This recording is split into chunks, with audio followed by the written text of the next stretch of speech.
Good evening. This is Troy Fullerton, and these are Facts on the Table. Some of the biggest perpetuators of misinformation can make themselves sound so scholarly and so knowledgeable that people who don't do their homework become their easy prey. Lately, it has become popular in the press and society to assume that the Jews were the Johnny-come-latelys to the land of Israel, to assume that they took it from the Palestinians and that the Palestinians had been there for hundreds of years, and therefore the Jews should just give up the land and leave. So do people have a point?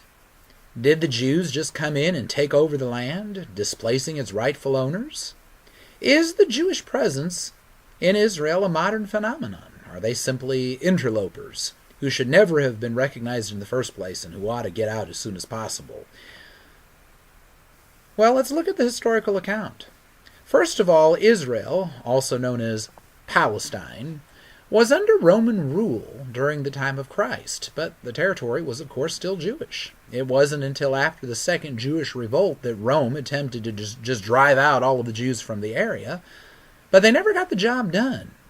There has been an uninterrupted Jewish presence in the land, and even despite Roman efforts of displacement, that uninterrupted presence continued.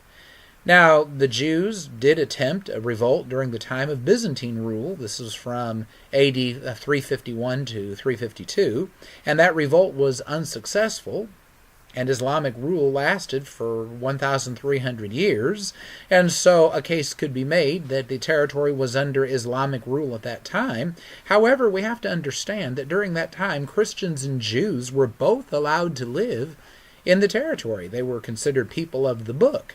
And all during the time of Crusade rule, which lasted until AD 1187, there was a Jewish presence in Israel. It never was eradicated.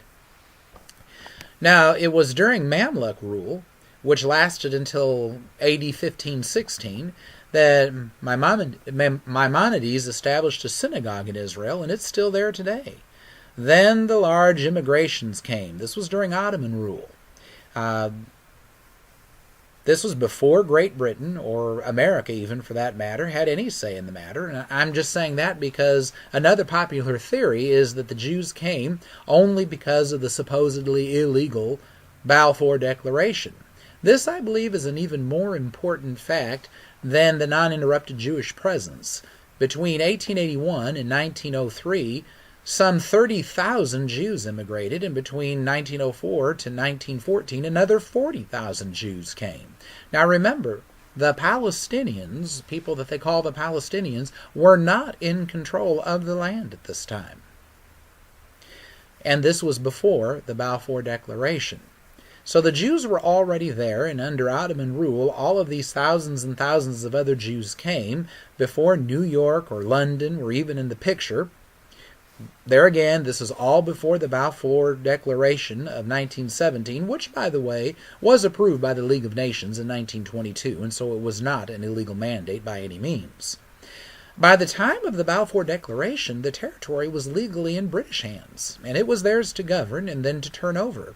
And they had already decided that it would be a Jewish homeland, and they finally turned it over to the Jews in 1948, which, by the way, has been quite some time ago. Now, this is just a brief thumbnail sketch, but I'm trying to show that the Jews never did just leave. Efforts were made to force them out, but they remained in the territory. And this is also to show that the Palestinians never were in control of the land to begin with. Finally, the Palestinians certainly were never just told to move over. The Jews had already been in the territory. So I hope you find this informative. I don't think that most people understand the real history of the Jewish people in Eretz Israel, and it's time somebody lays the facts on the table.